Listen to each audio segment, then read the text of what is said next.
Hi everyone, it's Neve here and welcome to my art journaling channel for ScrapFX.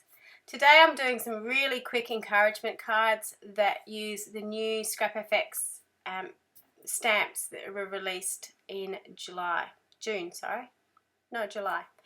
I'm starting out with some book pages and some Dylusions ink. I've just sprayed them out and spritzed a little bit of water, so I'm using Pure Sunshine and Bubblegum Pink and pressing them all over the background. Now this is a great way to get sort of a messy, colourful background, and I know with these little stamps that this sort of background is going to work really well. I'm just trying to work out how I can do this in my art journals because I just love how this background turns out. So I'm quickly going in and drying the ink, and now I'm getting my gel press out. This is a mini gel press, but you could use any size gel press plate.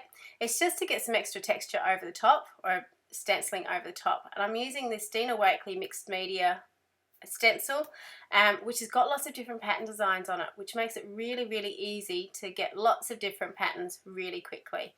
I'm using sky blue as a colour because I knew it would be a good contrast between the yellows and the pinks. I'm also going in with a little bit of green just to add a bit of extra colour. With the extra ink on my brayer, I'm just rolling off into my Use It Up journal, which I have sitting around just for those purposes, that I can just chuck in any extra paint that's sitting around, and I've got a pre-made background that I can use pretty easily in another day. So once I've sort of cleaned up and dried up, I've got this sort of interesting looking background that I'm going to stamp on. So I choose my favourite bit that's got the most interesting pieces, and I'm going to stamp them out. Now I think the reason I really love these stamps is because they've got a beautiful bold line. It's really simple shapes to cut out around as well, which I love. And they're just really quirky little characters. I love the fact they're so simple that they don't have faces, and they can be used for anything. You could quite easily colour these in or paper piece them together so you can make all sorts of different designs. The other two pages that I've got, I'm going to use my background on my cards. So I've just gone in with a number stamp, which is a release from June, I think, for the birthday releases, and stamped those with white ink just to give a sort of shadowing in the background. I had an idea when I was first going to do this that I was going to make some tool cards with some balloon scrap chipboard that you can see, ScrapFX chipboard that you can see there, and the figures could be holding the balloons.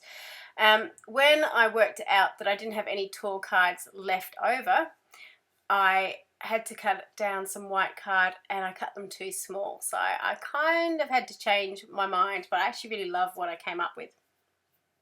So I'm just fussy cutting around those figures, and again you can see it doesn't take that long to cut out around them. There's one that's got little bobbles on top of the crown, and I just recut it to the way I wanted it to, just to make it really simple.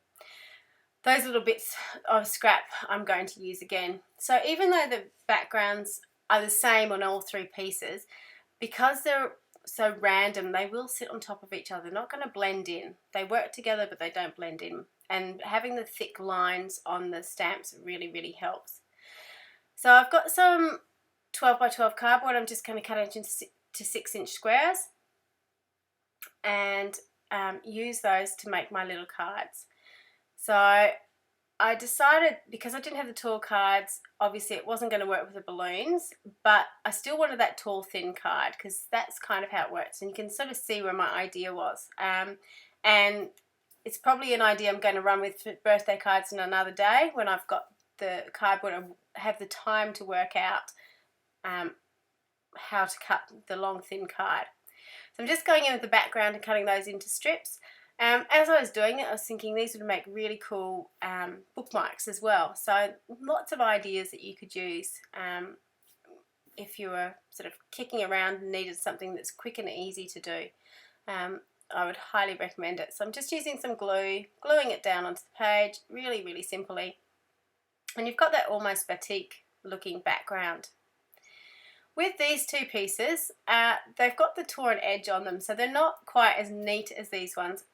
Personally, I really love having torn edges, and I was actually throwing up tearing around the edges to begin with, but I quite like having 3 straight edges and 1 torn edge. So that's why they look slightly different from the other ones, but I quite like them. So I'm just going around now and placing on my figures to see which one they stand out best on. And I'm just using some liquid glue to glue them down, which I don't normally do, but it works really, really well. So I'm just decided that it just needed a little bit of black in the background, and I grabbed out a mark making set that I had with little crosses on it, because little crosses are my favourite marks to do, usually when I'm doing sort of abstract stuff myself, and gluing down my figures one by one, just making sure that I've actually remembered which one goes where. So once I've glued them down, I'm going back in now with the little hashtag sets, and I love these chipboards from ScrapFX. I've never been much of a hashtag person, I have to say, until I went on to Instagram last year. But it's just a really quick way to add a greeting onto a card, and I like the fact that these are so encouraging. So be bold, be true, be yourself, and smile often, I think, are the ones. With the ScrapFX chipboard, these are really, really fine, but it's thick chipboard, so it holds up really well. I wanted to colour them black, just to again put a bit of black back into the page because it's so colourful. And my trick for this is to use my stamp block to press it down on the ink pad. Using wet paint and stuff gets a little bit messy. You've got stuff going over the edges, so using the ink pad to glue it, to colour it, is much easier. You could use an alcohol marker or a permanent marker really easily as well. I just had the ink pad sitting out, so it's just easy for me. But use that block to push it down into the page. It saves your hands getting really inky, and it's a quick, easy way to do it. Again, I'm going in with this glue. This is the Connect Gina K glue, and I've found it's the best glue for gluing down chipboards.